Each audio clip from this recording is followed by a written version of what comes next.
ফিরাউন কিন্তু তার মসনদ টিকাতে পারে নাই, নমরুদ পারে নাই, সাদ্দাত পারে নাই। তোমরাও জেনে রাখো, তোমরা কালো টাকার দৌরাত্মের কারণে, ক্ষমতার কারণে তোমরা বিভিন্ন ধরনের ফিরাউনি তাণ্ডব চালাবা, পারবা না, ধ্বংস হয়ে যাবা।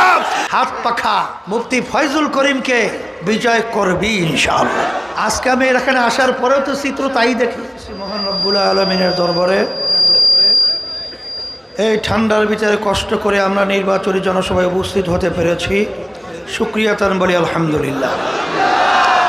কথা বেশি লম্বাও না, চওড়াও না, কথা সংক্ষেপ। ভালো নেতা লাগবে, ভালো নীতি লাগবে, এছাড়া জাতি মুক্তি পাবে না।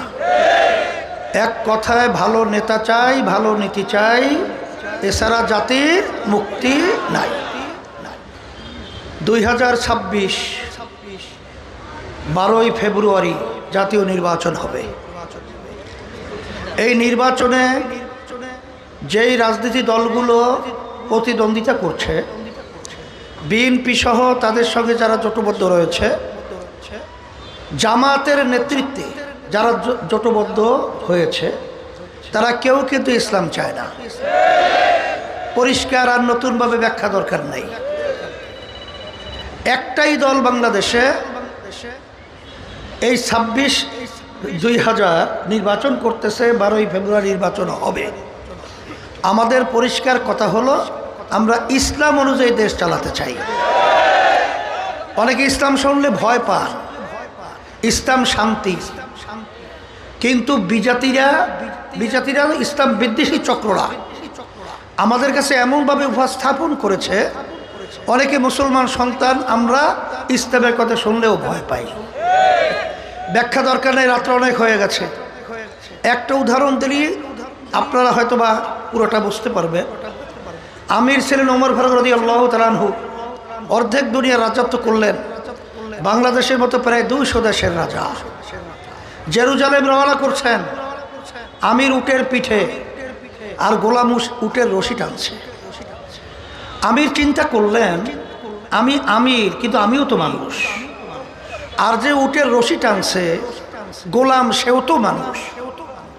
রুদ্রে পরে তার চামড়া কালো হবে আর আমি আরামে থাকবো, এটা হয় না। আমির বললেন, গোলাম তুমি এখন উটের পিঠে উঠবে আর আমি উটের রশি টানব। পালাক্রমে জেরুজালেম পৌঁছলেন। অভ্যর্থনা জানাবার জন্য লোকজন যখন উটের কাছে গেল, উটের ভিতর থেকে গোলাম বলছে, আমি আমির না, আমির উটের রশি টানছে। এর নাম হলো ইসলাম, এর নাম হলো সাম্য, এর নাম হলো মানবিক মর্যাদা, এর নাম হলো ন্যায় বিচার প্রতিষ্ঠা। তাহলে আমাদের নেতা ভালো। মুফতি ফয়জুল করিমের সামনে বাংলাদেশে তালাশ করলে কয়জন তার সামনে আপনি মুয়াজানা করতে পারবেন? তাইলে আপনারা নেতাও ভালো পেয়েছেন, নেতাও কি পেয়েছেন, আর নীতিও। তাহলে যেই জাতির নেতা নীতি ভালো না থাকে, মুক্তি নাই। এই জন্য বাখেরগঞ্জে আমি আগে শুনেছি, বারবার খবর নেই, আলহামদুলিল্লাহ স্বতঃস্ফূর্তভাবে আমার মুরব্বীরা, আমার যুবকরা, আমার ছাত্ররা, আমার ছেলেরা, আমার পর্দার আলেম মা বোনেরা, তারা কিন্তু এই নির্বাচনে তারা আলহামদুলিল্লাহ এমনভাবে পদক্ষেপ গ্রহণ করছে, হাত পাখা মুফতি ফয়জুল করিমকে বিজয় করবি ইনশাআল্লাহ। আজকে আমি এখানে আসার পরেও তো চিত্র তাই দেখি না, ভিন্ন কিছু দেখি? তা যদি তাই দেখে থাকি, আমি বলবো যারা নাকি বিভিন্ন কায়দায় বিভিন্ন ধরনের চিন্তা করছেন, অমাকারু আমাকার আল্লাহ, আল্লাহু খায়রুল মাকিরিন। ফিরাউন কিন্তু তার মসনদ টিকাতে পারে নাই, নমরুদ পারে নাই, সাদ্দাত পারে নাই।